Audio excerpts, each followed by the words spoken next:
Atlanta, a city where legends are born and sometimes destroyed. Before the platinum records, before the sold-out tours, before the title King of the South became attached to T.I.'s name, there were the streets. And in those streets, reputations meant everything. One wrong move could get you buried. One rumor could destroy your life. And one federal case could turn friends into suspects overnight. But here's the part most people never understood about T.I.'s 2007 federal gun arrest. The story wasn't just about guns, it was about loyalty, fear, survival, and a man whose name got dragged into the middle of it all. Long before he became known as Alpha Mega, people in Atlanta knew him by another reputation. A feared street figure from the notorious Techwood projects, the first public housing projects ever built in the United States. Violence wasn't something he watched on TV. It was life. He grew up around hustlers, pimps, addicts, robbers, and survival instincts. At just 9 years old, he was arrested for stealing a box of Twinkies. Not one Twinkie, the whole box. Because in his words, if my mama was going to beat me anyway, I might as well steal the whole thing. Funny at first, until you realize what it really meant. Poverty had already taught him a dangerous lesson. Go big or don't bother. By 13, he says he was already moving drugs. By 17, he was in adult state prison. Not juvenile detention, adult prison. And according to his story, prison didn't slow things down. It hardened him. He became known for robbing robbers, not random civilians, drug crews, stick-up men, street predators, the kind of man people called after they'd already been robbed. And in Atlanta's underground world, that reputation spread fast. Soon people feared him before they even saw him. He describes doors getting kicked in, crews throwing keys onto rooftops, money disappearing before he even entered buildings. Not because he was the biggest, because he was known. And in the streets, reputation is currency. But that lifestyle came with a price. He was shot. Again, and again, and again. One time in the thigh after retaliating against a man who disrespected him.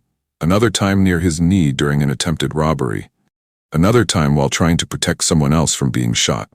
At one point, he says he got shot 3 times within 4 months. And somehow, he survived all of it. Not because the streets were merciful, but because chaos had become normal. Eventually, federal prison came calling. According to his account, a dispute involving hacked cable boxes and street business spiraled into something bigger. A setup. Federal agents targeted him in a gun sting operation involving firearm sales to an undercover agent. As a convicted felon, possession of firearms alone was enough to bring serious federal charges. He pleaded guilty. His brother didn't. And shockingly, his brother beat the case. That moment haunted him. Because in federal court, victories are rare. Especially when the government already believes they own you. Then came the federal prison system. USP Atlanta, Beaumont, Tucson, Allenwood. Violence followed him everywhere. Stabbings, lockdowns, gambling disputes, solitary confinement. At one point, he says he spent nearly a year in the hole with limited communication. And here's the strange twist. Some of the people who helped guide him inside prison weren't rappers or gangsters. They were mob figures, white supremacists, shot callers, men who had already accepted they might die behind bars. That environment changed him, not into a saint, but into someone beginning to understand how power really worked. Because prison teaches one brutal truth. The streets are emotional, but power is organized. When he got out, he didn't want a regular job, he wanted music. And against all odds, the industry started opening doors. He connected with major names in hip-hop, recorded songs, went on tours. Eventually, he crossed paths with T.I. And at that time, T.I. was exploding. Albums were dominating charts. The King of the South era was taking over hip-hop. Atlanta rap was becoming unstoppable. According to Alpha Mega's story, the relationship was built on a handshake understanding. You the king, I'm the muscle. Not just rap, protection, presence, street credibility. In the mid-2000s hip-hop scene, those things mattered. A lot. At the time, T.I. wasn't just another rapper. He was becoming one of the faces of Southern hip-hop. Hits like What You Know, 24s, and Bring 'Em Out were everywhere. He built Grand Hustle Records into a powerhouse. Tours were massive. Money was flowing. The image was larger than life. But behind that success, federal investigators were already watching. Then came October 2007. Hours before the BET Hip Hop Awards 2007, federal agents arrested T.I. in Atlanta on weapons charges. Authorities alleged that a bodyguard had purchased machine guns and silencers for him because T.I., as a convicted felon, could not legally buy firearms himself.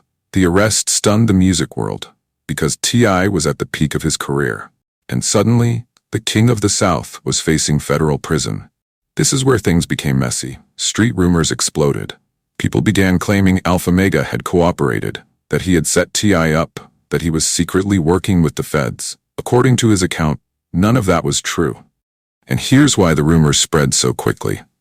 Because years earlier, while already locked up, he had participated in testimony involving another case. Not for the government directly, but allegedly under pressure from powerful street figures inside prison politics. To outsiders, none of those details mattered. Once the word snitch enters your name in street culture, the damage is almost impossible to erase. And this is what made the situation explosive. The internet only saw headlines, the streets only heard rumors, and silence became dangerous. Because T.I. never publicly cleared his name in a major way. Not because he confirmed the rumors, but because street politics are complicated. Sometimes speaking publicly creates bigger problems. So for years, people repeated the story like it was fact, even though no public court documents tied Alpha Mega to T.I.'s federal case. What makes this story fascinating isn't just the arrest, it's the collision of three worlds: the streets, hip-hop, and federal law. In rap culture during the 2000s, authenticity mattered. Artists didn't just rap about street life, many had actually lived it. But once fame enters the picture, the rules change. Federal agents watch closer. Friends become liabilities, and street loyalty becomes harder to survive. T.I. eventually pleaded guilty to federal weapons charges and served prison time. He later rebuilt his career, returning to music, television, business, and activism. Alpha Mega, his story became something else entirely. A man trapped between reputation and reality, between who people thought he was and who he claims he really became. The untold truth behind T.I.'s arrest isn't just about one federal case. It's about how quickly perception becomes reality, how street legends can become prisoners of their own image, and how sometimes the most dangerous thing in the world isn't prison, it's a rumor nobody can erase.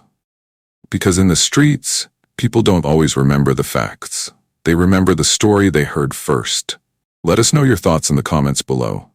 Thank you for watching. Please like, share, and subscribe. And if you have sure ideas, we'd love to hear from you.